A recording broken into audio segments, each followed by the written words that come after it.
आरती, तुम सिर्फ मेरी हो और किसी का नहीं हो सकती।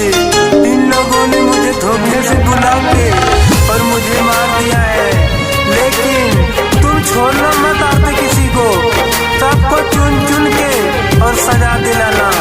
आरती, तुझे मेरी कसम है आरती, हमारा प्यार अमर रखना, भूलना नहीं आरती।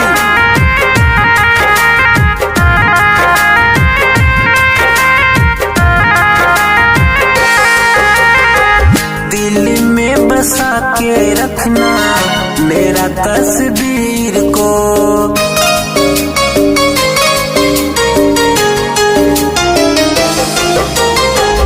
दिल में बसा के रखना मेरा तस्वीर को, दिल में बसा के रखना मेरा तस्वीर को।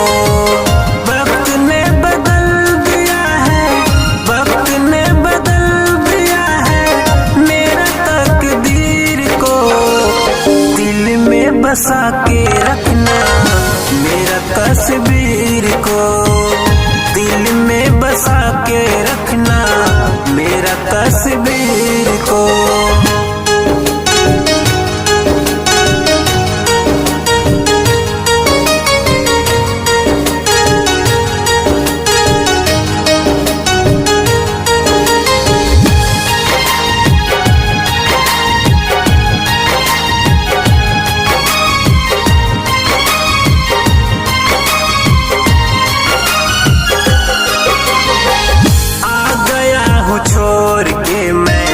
अपना संसार को झुकने न देना आरती, अपना ये प्यार को।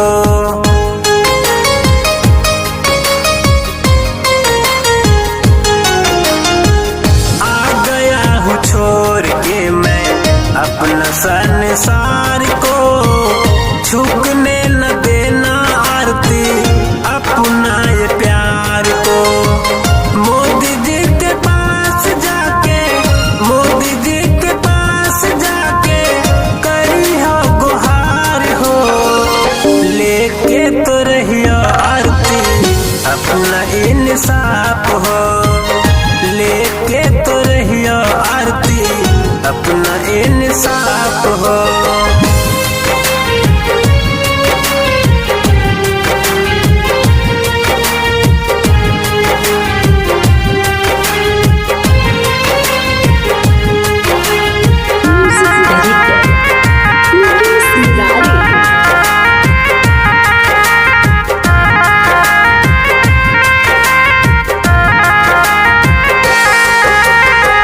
बाबूजी का याद रखना, माए का ख्याल हो, अगला जन्म तक आरती करियो इंतजार हो।